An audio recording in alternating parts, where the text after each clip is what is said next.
کرام، حمد و صلات کے بعد آج کے خطبۃ الجمعہ میں ہم ایک ایسی ہستی کا ذکر جمیل کرنا چاہتے ہیں کہ جو اللہ کے رسول مقبول صلی اللہ علیہ وآلہ وسلم سے نسبی لحاظ سے، خاندانی لحاظ سے بھی بڑے قریب تھے، اور جسمانی خد و خال کے حساب سے، حلیہ مبارک کے حساب سے بھی رسول اللہ سے بڑے مشابہ تھے، اخلاق و عادات میں بھی رسول اللہ صلی اللہ علیہ وسلم کے بڑے قریب تھے، اور اسلام کی انہوں نے ایسی بے مثال خدمات سر انجام دیں کہ اگر یہ کہا جائے کہ آج بھی اسلام اور مسلمان ان کے مقروض ہیں تو یہ بے جا نہیں ہوگا، اور ان کا شمار انہی عظیم ہستیوں میں ہوتا ہے جن کا تذکرہ اللہ پاک نے سورۃ الاحزاب کی آیہ نمبر 23 میں فرمایا کہ من المؤمنین رجال، فرمایا مومنوں میں سے کچھ جواں مرد وہ ہیں صدقوا ما عاہدوا اللہ علیہ، کہ جنہوں نے اللہ سے کیے ہوئے اپنے وعدوں کو سچا کر کے دکھا دیا۔ فمنہم من قضى نحبہ، کچھ تو وہ ہیں جو اپنے وعدوں کو پورا کر چکے، ومنہم من ینتظر، اور کچھ ابھی منتظر ہیں کہ کب وقت آئے گا اور وہ اپنی قیمتی ترین متاع حیات، اپنی جان کا نذرانہ اللہ کی راہ میں پیش کر کے اپنے اس وعدے کا ایفا کریں گے۔ وما بدلوا تبدیلا، یہ جملہ خصوصاً غزوہ احزاب کے تناظر میں، سورہ احزاب میں کے پس منظر میں ہم ذکر کر چکے ہیں کہ منافقین کے حالات کیا تھے، مشرکین و کفار کیا کر رہے تھے، اور کس طرح سے مسلمانوں کو انتہائی سخت اور دشوار حالات کا سامنا تھا۔ اللہ پاک نے بتایا کہ جو وہ جواں مرد ہیں ما بدلوا تبدیلا، یہ مشکل ترین حالات بھی ان کے عقیدے، ان کے ایمان، ان کے توکل علی اللہ اور اللہ کے رسول کے وعدوں پہ جو ان کا بھروسہ تھا،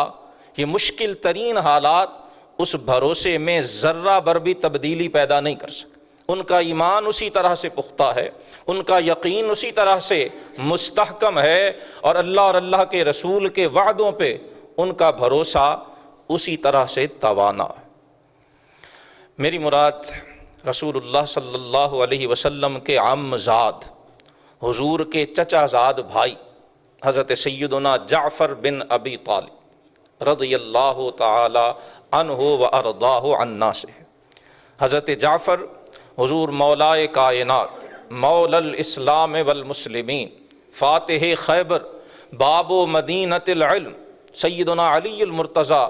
شیر خدا کرم اللہ وجہہ الکریم کے سگے بھائی ہیں، جناب ابو طالب کے فرزند ہیں، اور رسول اللہ صلی اللہ علیہ وسلم سے ننھیال ددھیال دونوں جانب سے بڑی قریبی رشتہ داری، خاندان بنو ہاشم کا وہ چمکتا ہوا ستارہ ہے کہ جن کے ذکر کے بغیر رسول اللہ کے خاندان اور اسلام کی تاریخ مکمل نہیں ہوتی۔ سوانح نگاروں نے لکھا ہے کہ حضرت جعفر کی پرورش حضرت عباس بن عبد المطلب کے ہاں ہوئی، اور اس کی وجہ یہ بنی کہ جب رسول اللہ صلی اللہ علیہ وآلہ وسلم جوان ہوئے، حضرت علی المرتضیٰ شیر خدا کرم اللہ وجہہ الکریم اور ان کے والد گرامی جناب ابو طالب، ان کا کنبہ زیادہ تھا، معاشی حالات اتنے اچھے نہیں تھے۔ آپ صلی اللہ علیہ وسلم نے جب یہ ملاحظہ فرمایا تو آپ نے اپنے چچا حضرت عباس سے عرض کی کہ چچا جان، حضرت ابو طالب کے حالات ہمارے سامنے ہیں، وہ بڑے اچھے ہیں، بڑے نیک ہیں، میرے ساتھ ان کا معاملہ سب کو معلوم ہے، میرے بڑے محسن ہیں، ان حالات میں میں چاہتا ہوں کہ میں اور آپ جائیں اور مل کر ان کا کچھ بوجھ ہم آپس میں تقسیم کر لیں۔ حضرت عباس نے اس تجویز کو بڑی خوشی سے قبول کیا۔ رسول اللہ صلی اللہ علیہ وسلم اور حضرت عباس جناب ابو طالب کے پاس گئے، حضور نے اپنی تجویز بتائی۔ جناب ابو طالب نے کہا کہ عقیل کو میرے پاس رہنے دو، باقی بچوں میں سے جسے تم لے جانا چاہو میری طرف سے اجازت۔ عقیل جناب ابو طالب کے سب سے بڑے فرزند تھے، ان کی انہیں ضرورت تھی۔ رسول اللہ صلی اللہ علیہ وسلم نے حضرت علی کو اپنی کفالت میں لے لیا جو ابھی چھوٹے تھے، اور حضرت عباس نے حضرت جعفر کو اپنی کفالت میں لے لیا۔ حضرت جعفر کی پرورش جناب عباس بن عبد المطلب رسول اللہ صلی اللہ علیہ وسلم کے جو دوسرے چچا ہیں ان کے ہاں ہوئی۔ اور جب آپ صلی اللہ علیہ وسلم نے اعلان نبوت فرمایا تو جو خوش نصیب ترین ہستیاں السابقون الاولون میں شامل تھیں ان میں جناب جعفر بن ابی طالب بھی شامل تھے۔ بعض نے لکھا ہے کہ 11ویں نمبر پر، بعض نے کچھ کم اور زیادہ ذکر کیا، لیکن جو پہل جن خوش نصیب ہستیوں کے دلوں میں نور ایمان نے اپنی جوت جگائی ان میں جناب جعفر ابن ابی طالب بھی شامل تھے۔ آپ کا نکاح حضرت اسماء بنت عمیس رضی اللہ تعالی عنہا سے ہوا، وہ بھی مسلمان ہو چکی تھیں، اور آپ کو یہ شرف بھی حاصل ہے کہ جناب جعفر نے پہل جن چند لوگوں نے 8 تعداد ذکر کی گئی اور بعض سیرت نگاروں نے 12 کا عدد ذکر کیا، جن لوگوں نے سب سے پہلے حضور کی اجازت سے حبشہ کی طرف ہجرت کی ان میں جناب جعفر بھی شامل تھے۔ اپنا دین بچانے کے لیے، اپنے ایمان کی حفاظت کے لیے، اپنے عقیدے کی حفاظت کے لیے انہوں نے سرزمین مکہ کو خیرباد کہا اور سمندر کا دشوار گزار سفر کرتے ہوئے وہ سرزمین حبشہ پہ پہنچے۔ ایک بار تشریف لے گئے اکیلے، پھر واپس آئے، اور جب ہجرت حبشہ ثانیہ دوبارہ ہجرت حبشہ ہوئی تو جناب جعفر اپنی زوجہ کے ساتھ میاں بیوی دونوں حبشہ کی سرزمین پہ تشریف لے گئے، اور حبشہ جا کر بہت سے صحابہ نے حبشہ کی طرف ہجرت کی، 100 سے زائد کا عدد جو سیرت نگار اور مورخین ہیں انہوں نے ذکر کیا، لیکن ان میں جناب جعفر کی شان سب سے جداگانہ۔ حضرت عبداللہ بن مسعود رضی اللہ تعالی عنہ کی ایک روایت میں ہے کہ جناب جعفر کو حبشہ کے مہاجرین کا امیر رسول اللہ نے مقرر کیا۔ آپ امیر المہاجرین تھے، وہ مہاجرین جو حبشہ میں تھے۔ اور پھر ہم جانتے ہیں، ہم نے سنا ہے، علماء سے کتابوں میں پڑھا کہ جب مسلمان حبشہ میں امن و سکون کی زندگی بسر کرنے لگ گئے، مشرکین کو گوارا نہ ہوا، انہوں نے قیمتی تحفے تحائف شاہ حبشہ حضرت نجاشی کے لیے بھی اور ان کے درباریوں کے لیے بھی وہ مکہ سے قیمتی تحائف لے کے گئے، ان کو پیش کیے اور درباریوں کو اس بات پہ راضی کیا کہ وہ دربار میں نجاشی کو مجبور کریں کہ مکہ سے آنے والے ان مہاجروں کو واپس بھیج دیا جائے۔ اور پھر وہاں حضرت جعفر کے جوہر کھل کر سامنے آئے، وہاں پھر پتہ چلا کہ حکمت کسے کہا جاتا ہے، تدبر کیا ہوتا ہے، علم بالقرآن، فہم قرآن کس چیز کا نام ہے، اور فصاحت و بلاغت کسے کہا جاتا۔ حبشہ کے شہنشاہ نجاشی کے دربار میں جب مسلمانوں کو طلب کیا گیا تو مسلمان کہتے ہم نے آپس میں مشورہ کیا اور سب اس بات پر متفق ہوئے کہ ہماری نمائندگی شاہ حبشہ کے دربار میں جناب جعفر فرمائیں گے۔ حضرت جعفر وہاں پہنچے۔ حبشہ کے دربار میں یہ پروٹوکول تھا، یہ ان کے آداب تھے کہ جب کوئی دربار میں آتا تو وہ رکوع کی حد تک جھک کر شاہ حبشہ کی تعظیم کیا کرتے تھے۔ اس کے درباریوں نے بھی وہ تعظیم بجا لائی۔ مکہ سے جانے والے جو نمائندے تھے قریش مکہ، کفار مکہ کے، انہوں نے بھی اسی طرح جھک کر شاہ حبشہ کی تعظیم کی۔ جناب جعفر تشریف لائے، آپ نے جھکے بغیر بادشاہ حبشہ کو سلام کیا۔ جب ان قریش کے شرارتی نمائندوں نے دیکھا تو انہوں نے اپنی شرارت کی کوشش کی اور شاہ حبشہ کے کان تک یہ بات پہنچائی کہ دیکھیں یہ کتنے عجیب لوگ ہیں، انہوں نے آپ کی تعظیم بھی نہیں کی ہے، آپ کو یوں جھک کر انہوں نے سلام بھی نہیں کیا۔ جب شاہ حبشہ نے حضرت جعفر سے نہ جھکنے کی وجہ دریافت کی، اب اندازہ لگائیں کہ صورتحال کیا ہے۔ مکہ میں مسلمان رہ نہیں سکتے ہیں، سینکڑوں میل کا فاصلہ، سمندری سفر دشوار گزار طے کر کے سرزمین حبشہ پہ پہنچے ہوئے ہیں۔ وہاں رہنا یا نہ رہنا، ٹھہرنے اور نہ ٹھہرنے کی اجازت وہ نجاشی کی مرضی پہ موقوف ہے۔ لوگ رکوع کی حد تک جھک کر اس کے دربار میں تعظیم کرتے ہیں، اور جناب جعفر وہ تعظیم بجا نہیں لاتے۔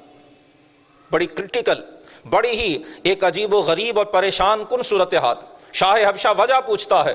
جناب جعفر پورے یقین، پورے اعتماد کے ساتھ شاہ حبشہ کو بتاتے ہیں کہ بادشاہ، جس دین کو ہم مانتے ہیں اس میں اللہ کی ذات کے سوا کسی کے سامنے جھکنا جائز نہیں ہے۔ وہاں عبادت صرف اور صرف اللہ وحدہ لا شریک کی جاتی ہے، اور عبادت کے لیے اس حد تک جھکنا یہ ہمارے دین میں روا نہیں۔ قریش مکہ کا وفد سمجھ رہا تھا کہ ہمارا یہ جو حربہ ہے یہ کارگر ہوگا اور نجاشی ان کے خلاف ہو جائے گا، لیکن جناب جعفر نے اتنے پر اعتماد اور اتنے بہترین انداز میں اپنا عقیدہ اور نظریہ پیش کیا کہ یہ چیز بجائے ان کے لیے کسی منفی تاثر کا سبب بننے کے، یہ شہنشاہ حبشہ کے نزدیک ایک مثبت بات میں ڈھل گئی۔ پھر گفتگو شروع ہوئی۔ شہنشاہ حبشہ نے پوچھا کہ آپ کس دین کے ماننے والے ہیں؟ آپ نے اپنے آباء و اجداد کا دین بھی چھوڑ دیا اور آپ نہ میرے دین میں داخل ہوئے۔ شاہ حبشہ نجاشی عیسائی تھا، حضرت عیسیٰ علیہ السلام کا ماننے والا تھا۔ عیسائیوں کے علماء، پادری اس کے دربار میں موجود تھے۔ اس نے دریافت کیا کہ آپ نہ میرے دین میں داخل ہوئے، نہ آپ نے اپنے آباء و اجداد کا دین قبول کیا، آخر آپ کس نئے دین کے ماننے والے؟ وہاں پر حضرت جعفر طیار رضی اللہ تعالی عنہ آپ نے جو خطبہ دیا، وہ خطبہ اس حقیقت کا غماز ہے کہ اسلام نے انسانیت پر احسانات کیا کیے۔ آج اگر ہم یہ سمجھنا چاہتے ہیں کہ محمد الرسول اللہ صلی اللہ علیہ وآلہ وسلم کا انسانیت پر احسان کیا ہے، قرآن نے کیا تبدیلی اس زمانے کے معاشرے میں پیدا کی تھی، تو ہمیں حضرت جعفر کے اس خطبے کو بغور پڑھنے اور سننے کی ضرورت۔ جناب جعفر طیار نے شاہ حبشی کے دربار میں عیسائی علماء قریش کے وفد کی موجودگی میں بتایا کہ بادشاہ، ہم لوگ بتوں کی پوجا کیا کرتے تھے، ہم بت پرستی میں مبتلا تھے، ہم شرک کیا کرتے تھے، ہم مردار کھایا کرتے تھے، ہم بیٹیوں کو زندہ دفن کیا کرتے تھے، ہمارے ہاں جو طاقتور تھا اس کے لیے کوئی قانون نہیں تھا، اور ضعیف اور کمزور ہر ظلم و ستم کا شکار ہوا کرتا تھا۔ پھر اللہ کو ہمارے حال پہ رحم آ گیا، اللہ نے ہمارے درمیان ہم میں سے اس ہستی کو منصب رسالت دے کے بھیجا جو نسب کے لحاظ میں ہم سب سے اعلیٰ ہے، جو اپنی عادات و کردار کے لحاظ سے ہم سب سے فائق اور ہم سب سے برتر ہیں۔ اس ہستی نے آ کر ہمیں بتایا کہ انسانوں کی عبادت کے لائق صرف اور صرف خالق کائنات ہے، انسان کی پیشانی اللہ کے سوا کسی کے حضور جھکنی نہیں چاہیے۔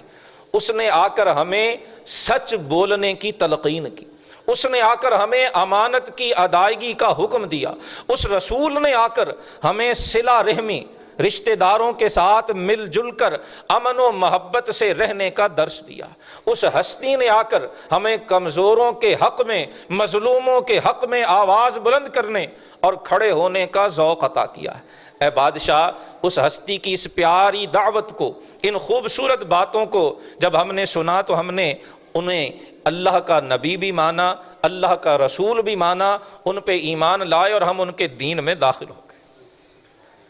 شاہ حبشہ نے پوچھا کہ مجھے کچھ کلام سناؤ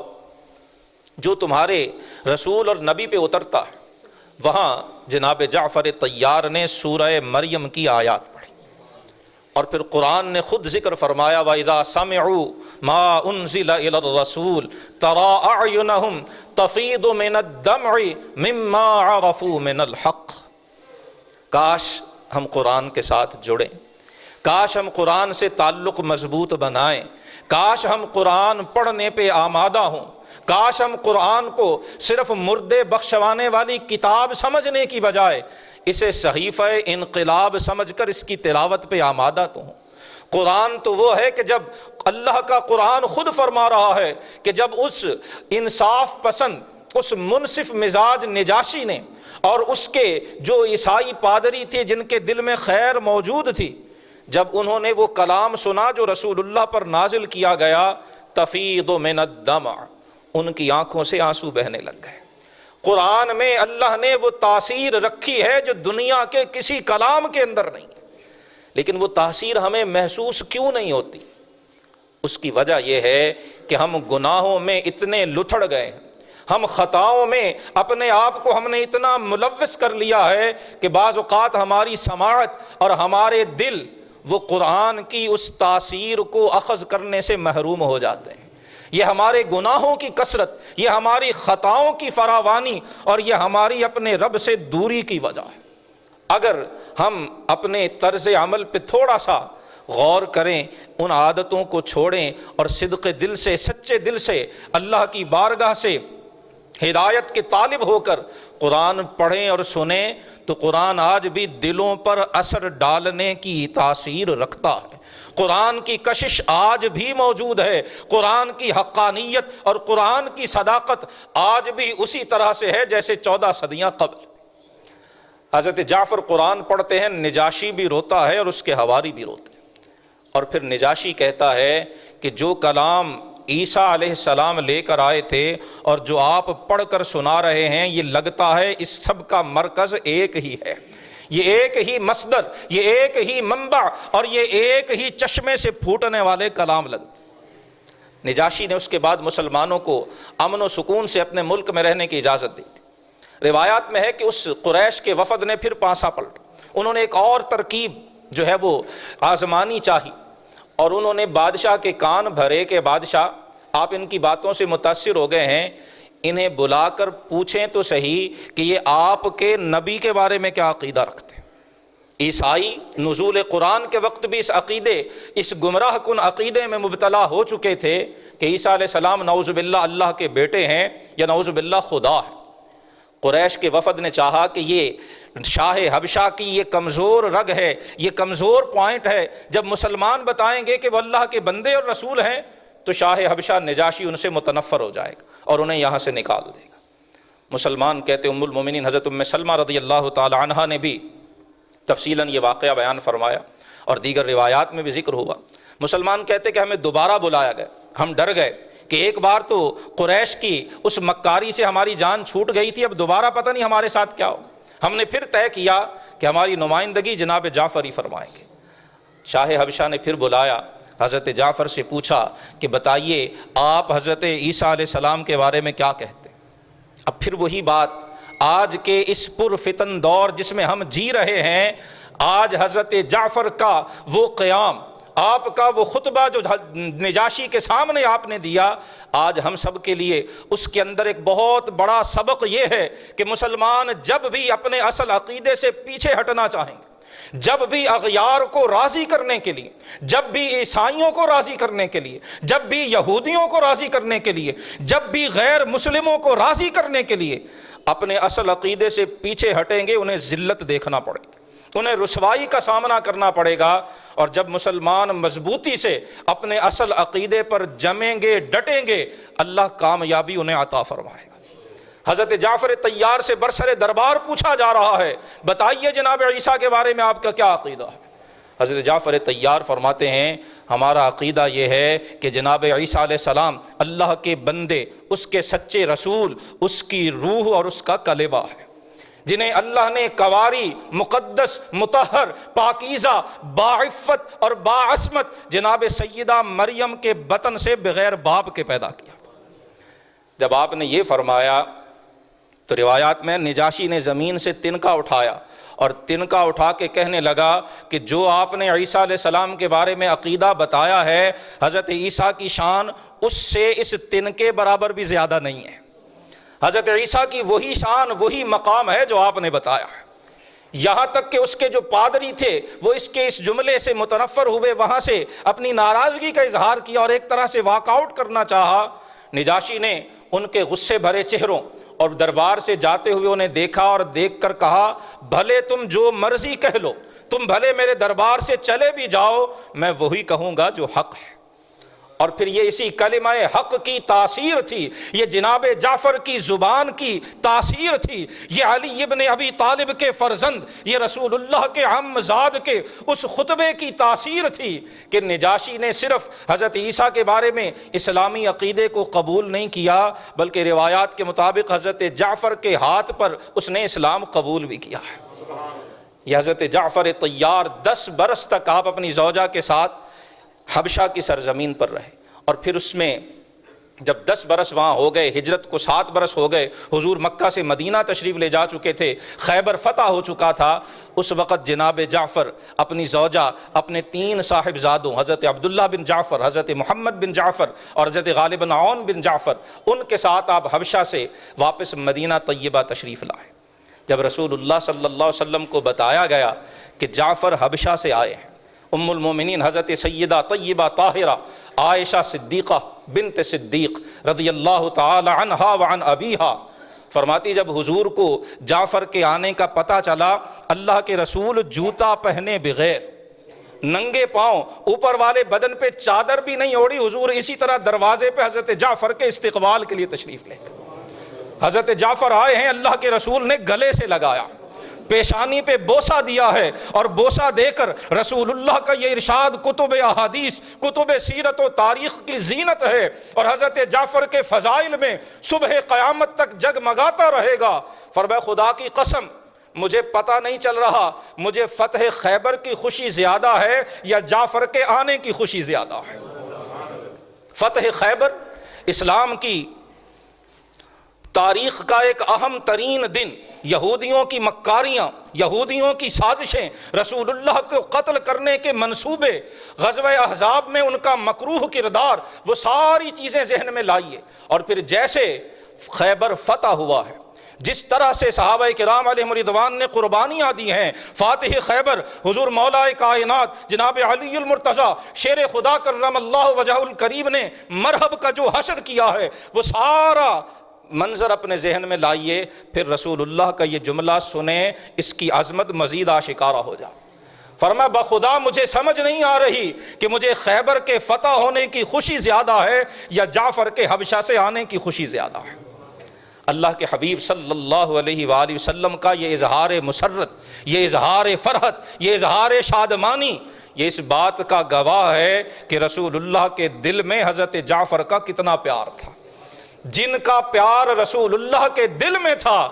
اگر ہمارے دلوں میں ان کا پیار نہیں ہے تو پھر ایمان بھی باقی نہیں رہتا ہے۔ حضرت جعفر سے محبت، حضرت جعفر سے پیار، حضرت جعفر کی خدمات کا اعتراف، یہ رسول اللہ سے محبت کی نشانی ہے، یہ رسول اللہ سے محبت کا تقاضا ہے۔ اللہ کے حبیب صلی اللہ علیہ وآلہ وسلم نے فتح مکہ کے موقع پر، طویل حدیث ہے صحیح بخاری کی، ساری حدیث عرض کرنا یہاں اس وقت ممکن نہیں ہوگا، طوالت کا باعث ہوگا، لیکن اس کا جو ایک جملہ حضرت جعفر کی شان میں آپ نے فرمایا، جب حضرت حمزہ کی بیٹی جو ہے انہوں نے رسول اللہ صلی اللہ علیہ وسلم کے ساتھ آنا چاہا، جب آپ مکہ سے پلٹنا چاہتے تھے، حضرت علی نے انہیں اپنی کفالت میں لے لیا، حضرت فاطمہ الزہرا سے فرمایا کہ یہ حضرت حمزہ کی بیٹی ہیں، انہیں اپنی کفالت میں رکھیے، ان کی پرورش اور نگرانی ہم کریں گے۔ حضرت جعفر بھی حضور کی بارگاہ میں آئے، یا رسول اللہ یہ حمزہ کی بیٹی ہیں، میری بھی اتنی ہی رشتہ دار ہیں جتنی علی کی ہیں، یا رسول اللہ یہ خدمت مجھے عطا فرمائیے، میں حضرت حمزہ کی بیٹی کی پرورش کرنا چاہتا ہوں، اور یا رسول اللہ میرے نکاح میں اسما ہیں جو حضرت حمزہ کی زوجہ کی بہن ہیں، وہ حضرت حمزہ کی بیٹی کی خالہ لگتی ہیں، یا رسول اللہ اس لحاظ سے بھی میرا حق بڑھ کر ہے۔ اور حضرت زید نے بھی عرض کی، یا رسول اللہ میں بھی مسلمان ہوں، زید بن حارثہ رسول اللہ کے آزاد کردہ غلام، حضور حضرت زید حضرت حمزہ سید الشہداء ہیں، آپ کے محبوب چچا ہیں، حضور ان کی بیٹی کی کفالت مجھے ملے گی تو میرے لیے اعزاز ہوگا۔ تینوں حضور کی بارگاہ میں حاضر ہو گئے، اللہ کے رسول صلی اللہ علیہ وسلم نے تینوں کو تسلی دی۔ حضرت علی رضی اللہ تعالیٰ عنہ کو فرمایا، انت منی وانا منک، اے علی تم مجھ سے ہو اور میں تم سے ہوں۔ اور اسی موقع پر جناب جعفر کو مخاطب کر کے رسول اللہ نے فرمایا، انت اشبہ بخلقی وخلقی او کما قال الرسول صلی اللہ علیہ وسلم، فرمایا اے جعفر آپ دیکھنے بھی مجھ جیسے ہیں اور آپ کے اخلاق بھی میرے مشابہ ہیں۔ حضرت جعفر صحابہ میں وہ عظیم ہستیاں جن کے جسمانی خد و خال، جن کا چہرہ رسول اللہ کے چہرہ کریم سے ملتا جلتا تھا، ان میں جناب جعفر بھی شمار ہوتا ہے۔ اور اللہ کے رسول نے اس حدیث میں واضح طور پر فرمایا کہ جعفر آپ ظاہری صورت میں بھی اور اخلاق و کردار میں بھی میرے مشابہ ہیں۔ اور حضرت زید سے فرمایا انت اخونا و مولانا، زید تم تو ہمارے بھائی ہو بلکہ ہمارے آقا، ہمارے محبوب اور ہمارے پیارے۔ سب کی دل جوئی کرنے کے بعد اللہ کے رسول نے فیصلہ حضرت جعفر کے حق میں دیا۔ فرمایا چونکہ ان کے پاس اس بیٹی کی، اس بچی کی خالہ ان کے گھر میں ہے، لہٰذا یہ ان کی کفالت کے زیادہ حقدار ہے۔ اللہ کے رسول نے ان کے خلق اور خلق، ان کے ظاہری جو اوصاف تھے انہیں بھی، اور ان کے باطنی کردار کو اپنے ساتھ مشابہ قرار دیا۔ اور جانتے ہیں کہ صحابہ حضرت جعفر کو کس نام سے یاد کرتے تھے؟ جناب ابو ہریرہ رضی اللہ تعالی عنہ آپ فرماتے ہیں کہ حضرت جعفر تمام صحابہ میں سب سے بڑھ کر مسکینوں کا خیال رکھنے والے، آپ کو ابو المساکین کہا جاتا ہے، آپ مسکینوں کا حد سے بڑھ کر خیال رکھا کرتے۔ حضرت ابو ہریرہ صحابہ صفہ میں سے ہیں، فقراء صحابہ، نادار ترین صحابہ، جن کا کوئی گھر بار نہیں تھا، کوئی کاروبار نہیں تھا، کوئی ذریعہ آمدن نہیں تھا، کوئی وسیلہ معاش نہیں تھا۔ وہ مسجد نبوی کے اس چبوترے پہ رہتے تھے جہاں جانے اور نفل پڑھنے کی تمنا آج ہر مسلمان کے دل میں ہے۔ جمعۃ المبارک کی ان مقدس گھڑیوں میں دعا کریں اللہ پاک ہم سب کو یہ توفیق عطا فرمائے۔ وہ چبوترائے صفہ جہاں جناب ابو ہریرہ رہتے تھے، جہاں صحابہ صفہ رہتے تھے، اللہ پاک ہم سب کو وہاں کی رونقیں دیکھنا نصیب۔ جناب ابو ہریرہ فرماتے کہ ہمیں بعض اوقات شدید بھوک لگی ہوتی، کھانے کو کچھ نہ ہوتا، کسی کے سامنے دست سوال دراز کرنا یہ مسلمان کا شیوا نہیں ہے، یہ مسلمان کا طریقہ نہیں ہے۔ حضرت ابو ہریرہ فرماتے کہ ہم بہانے سے کسی صحابی سے کسی آیت کا مطلب پوچھ لیتے، کسی شرعی مسئلے کے بارے میں ان سے پوچھ لیتے۔ بعض اوقات وہ اتنے اپنے خیال یا اپنی مصروفیت میں ہوتے کہ انہیں سمجھ نہ آتی، وہ مسئلہ بتا کے آگے چلے جاتے۔ اور فرماتے ہیں کہ ہم نے جب بھی حضرت جعفر سے کوئی آیت پوچھی، فرماتے انہوں نے میرا ہاتھ پکڑا اور مجھے ساتھ گھر لے گئے، گھر لے جا کے بیوی سے کہا کہ اسما جو کھانے کو ہے وہ لے کے آؤ، جو گھر میں موجود ہوتا فرمایا وہ ہمیں کھلاتے پلاتے، اور پھر اس کے بعد جو بات پوچھی گئی ہوتی اس کا جواب دیا کرتے۔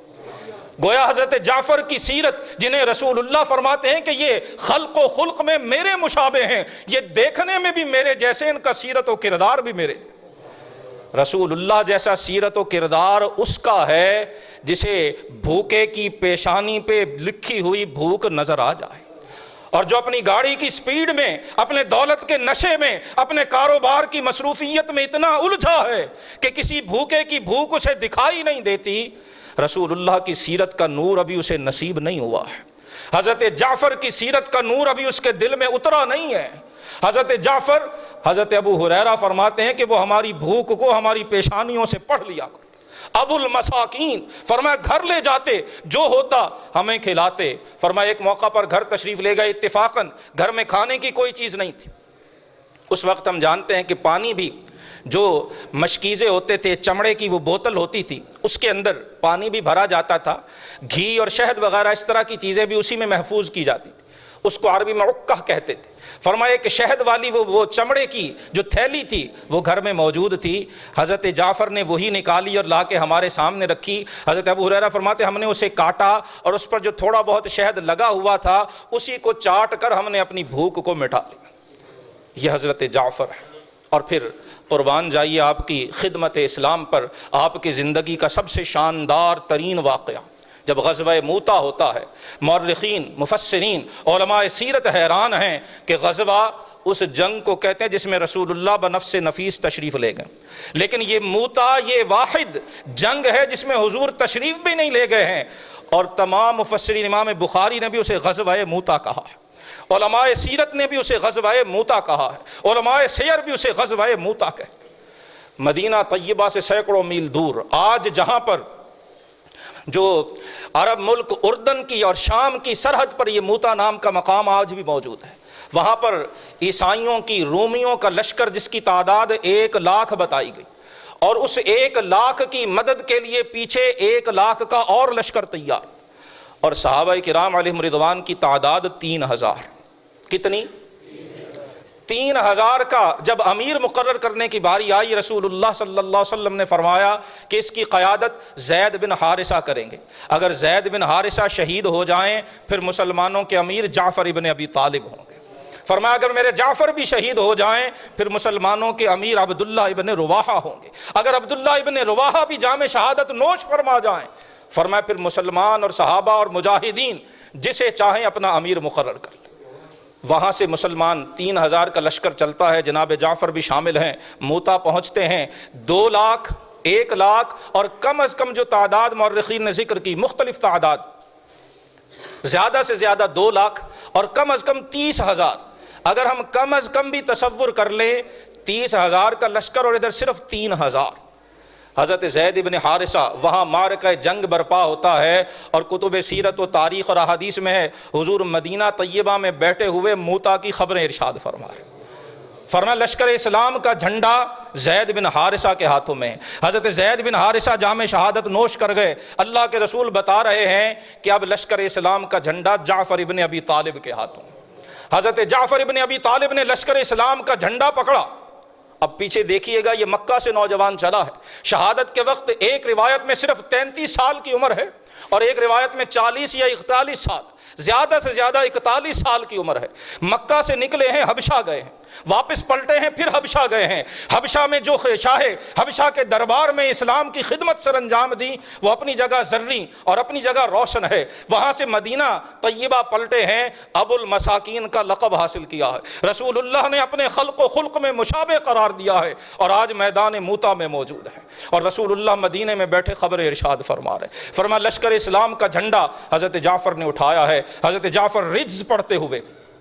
وہ بہادرانہ اشعار جو مجاہدین کی زبانوں پہ ہوتے تھے انہیں رجز کہا جاتا تھا، آپ رجز پڑھتے ہوئے میدان جنگ میں تشریف لے جاتے ہیں اور سب سے پہلے اپنے گھوڑے کی ٹانگیں کاٹ دیتے ہیں۔ علماء تاریخ نے لکھا ہے جناب جعفر پہلے شخص ہیں جنہوں نے اپنے گھوڑے کی ٹانگیں کاٹی۔ کیوں کاٹیں؟ دشمن کی تعداد اتنی زیادہ تھی، عرض کی کہ 2 لاکھ کی روایات بھی ہیں، 1 لاکھ اور کم از کم 30,000، کہ ان کے درمیان گھوڑے پہ بیٹھ کے آگے بڑھنا ممکن ہی نہیں تھا۔ ٹانگیں اس لیے کاٹیں کہ غازی کا گھوڑا کسی دشمن کے کام نہ آئے،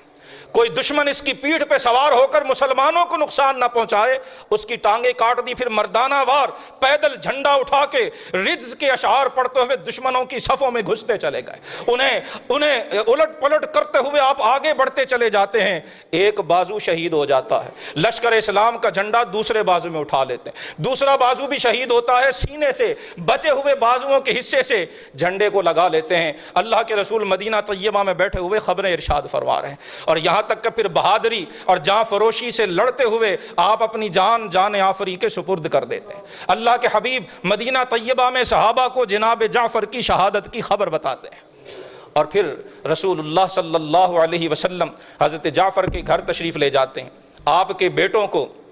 عبداللہ ابن جعفر کو دیگر کو بلاتے ہیں، حضور ان کی پیشانیوں پہ بوسہ دیتے ہیں، اللہ کے رسول اپنے سینے سے لگاتے ہیں، حضور پیار بھی کرتے ہیں اور آنکھوں سے آنسو بھی بہیں۔ حضرت جعفر کی آمد بھی ذہن میں رکھیں کہ جب آئے ہیں تو حضور ننگے پاؤں استقبال کے لیے بڑھے ہیں، اپنے گلے سے لگا کے پیشانی پہ بوسہ دے کے فرمایا مجھے سمجھ نہیں آ رہی خیبر کی فتح کی خوشی زیادہ ہے یا جعفر کے آنے کی خوشی زیادہ، جن کے حبشہ کے آنے پہ اللہ کے رسول اتنے خوش ہوں اور جن کی شہادت پہ رسول اللہ کی آنکھیں آنسو بہائیں۔ اگر ہمیں اس صحابی کے حالات کا علم نہ ہو، ہمیں اس صحابی کے کردار کا علم نہ ہو، ان کی محبت ہمارے دلوں میں نہ ہو تو ہمارا ایمان بھی کامل نہیں ہوگا، ہمارے لیے جو سب سے اعلیٰ ترین مثال ہے وہ روشن نہیں ہوگی۔ رسول اللہ کی آنکھیں آنسو بہا رہی ہیں، حضرت جعفر کے بیٹوں کو آپ پیار کر رہے ہیں، ان کے سروں کو چوم رہے ہیں، سونگ رہے ہیں۔ حضرت اسماء کہتی ہیں میں ڈر گئی، میں نے عرض کی یا رسول اللہ کیا جعفر کی اور ان کے ساتھیوں کی کوئی خبر آئی ہے؟ اللہ کے رسول نے فرمایا ہاں، اسماء جعفر نے اپنی جان اپنے رب کے مشن پہ قربان کر دی، جعفر نے اپنی جان اپنے مولا کے حضور نچھاور کر دی ہے، جعفر نے اپنی جان دے کر اپنے رب سے کیے ہوئے وعدے کو پورا فرما دیا۔ اللہ کے رسول آنسو پوچھتے ہوئے ان یتیموں کو تسلی دیتے ہوئے وہاں سے تشریف لے گئے اور صحابہ سے اہل خانہ سے فرمایا جعفر کے گھر کھانا بھجوانا، آج انہیں وہ غم اور صدمہ ہے کہ انہیں کھانے پینے کا ہوش نہیں۔ یہ وہ جعفر طیار ہیں، اللہ کے حبیب صلی اللہ علیہ وسلم بیٹھے ہیں، نگاہ اٹھا کر اوپر دیکھتے ہیں، مسکرانا شروع کر دیتے، صحابہ وجہ پوچھتے ہیں، آپ فرماتے ہیں کہ میں نے جعفر کو دیکھا ہے کہ اللہ نے ان کے شہید بازوؤں کے بدلے انہیں 2 پر عطا فرمائے، اور ایک روایت میں کہ وہ پر بھی خون آلود ہیں، ان پروں پر بھی وہ خون لگا ہوا ہے جو جعفر کی شہادت کا خون ہے، اور یہ وہ خون ہے جب وہ قیامت والے دن شہید بارگاہ الہی میں حاضر ہوگا تو اس خون سے کستوری کی مہک آ رہی ہو۔ ہمارے دین میں شہید کو غسل نہیں دیا جاتا کہ اس کے بدن سے بہنے والا خون یہ اس کا تمغہ امتیاز ہے، یہ اس کا ستارہ امتیاز ہے، یہ اس کی کائنات کی سب سے بڑی دولت ہے، اور جب وہ خون آلود قبا، خون آلود بدن کے ساتھ اپنے مولا کے حضور حاضر ہوگا تو یہ وہ خوش نصیب ہوں گے جنہیں قرآن نے فرمایا رضی اللہ عنہم ورضوا عنہ، وہ رب سے راضی ہیں اور ان کا رب ان سے راضی۔ اللہ روایات میں کہ ان پروں پر بھی خون لگا ہوا ہے، فرمایا میرا جعفر ان پروں سے جنت کے باغوں میں پرواز کر رہا ہے، فرشتوں کے ساتھ وہ جنت کے باغوں کی سیر کر رہے ہیں، اسی لیے آپ کو جعفر طیار کہا جاتا ہے، اور آپ کو ذو الجناحین 2 پروں والا کہا جاتا ہے۔ صحیح بخاری کی روایت ہے کہ حضرت عبداللہ بن عمر جب بھی جناب جعفر کے فرزند حضرت عبداللہ بن جعفر سے ملتے ہمیشہ انہیں یوں کہا کرتے، السلام علیکہ یا ابن ذی الجناحین، اے وہ ہستی جس کے باپ کو اللہ نے ان کے شہید بازوؤں کے بدلے 2 پر عطا کیے، آپ پر سلامتی۔